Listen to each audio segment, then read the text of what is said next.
something like that. If you ask the soldiers when they were signing up, hey, do you want to go to Afghanistan and guard poppy fields? They'd been like, what? No, I want to fight terrorism, motherfucker. I want to stop the people that did 9/11 from doing it again. That's why a lot of people signed up. But then the reality kicks in once you're standing around poppy fields with a machine gun, and you're like, oh, this is a scam.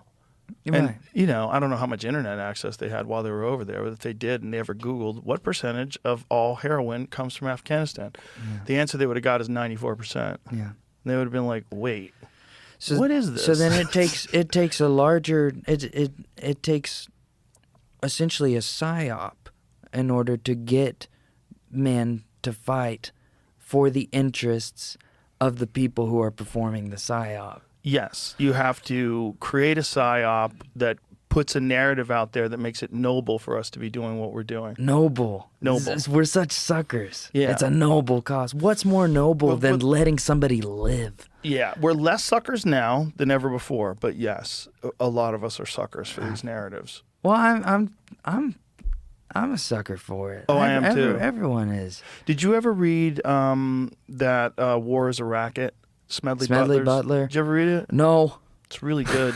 It's not long. Yeah. It's really good, and it is essentially outlining what we're talking about, but it was in 1933. Right. And Smedley Butler, who when he went to all these places and did all these wars, he thought that he was doing good. He thought he was protecting people.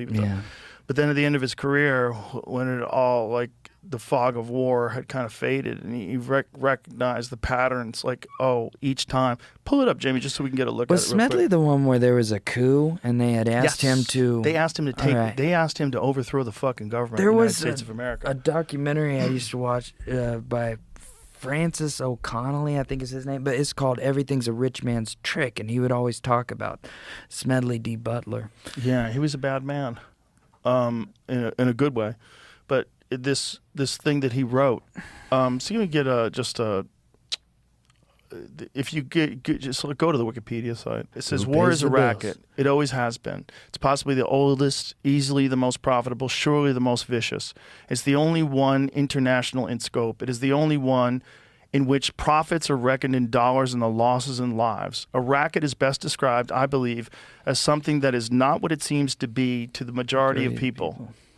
Only a small inside group knows what it's all about. It's conducted for the benefit of the very few at the expense of the very many. Out of war, a few people make huge fortunes. Butler confessed that during his decades of service in the United States Marine Corps, I helped Mexico, especially Tampico, save for American oil interests. In 1914, I helped make Haiti and Cuba a decent place for the National City Bank boys to collect revenues in. I helped in the raping of half a dozen Central American republics for the benefit of Wall Street. The record of racketeering is long. I helped purify Nicaragua for the International Banking House of Brown Brothers in 1909 to 1912, where have I heard of that name before? I don't know. I brought light to the Dominican Republic for American sugar interests in 1916. In China, I helped see to it that Standard Oil went its way unmolested. Looking back on it, I might have given Al Capone a few hints. Kind of crazy. Yeah. Because they've been doing that forever. And if it wasn't for this one guy writing about it, this one very decorated man who pull up the thing about the coup where they tried to enlist him, which is part of the reason why I'm sure he wrote this. It's like he was like, "What the fuck is this?" Right. Like, you guys want to take over the United States government with force? In 1933, the United States to overthrow the government of the President Franklin D. Roosevelt and install Smedley Butler as dictator. Butler, retired Marine Corps Major General, testified under oath that wealthy businessmen were plotting to create a fascist veterans organization with him as its leader and use it as a coup d'etat to overthrow Roosevelt. In 1934, Butler testified under oath before the United States House of Representatives Special Committee on Un-American Activities on these revelations. Although no one was prosecuted, the Congressional no one was prosecuted. You would think that might put you in jail. You're trying to overthrow the fucking government.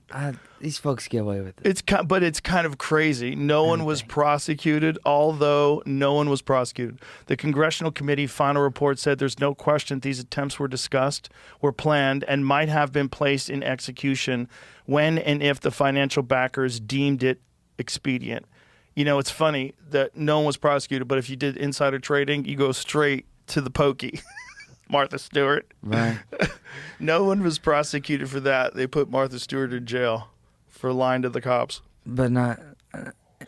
But there's actual, there's Congress folks that do it all the time. They made an example out of Martha Stewart, I suppose. Yeah, exactly. Exactly. I mean, there's Nancy Pelosi's now estimated to be worth $400 million. And that she's just what a great job. It's a great job. What a great job to have. I should have gone into. What makes you wonder when you have $400 million and you're 82 years old? Shouldn't you be like going on cruises and just like enjoying your time off? And why are you still working? What are you doing? Lust for power. No, I really care about these people are clinging with their dying breath to every ounce of power. No, I care. I care about the American people. Who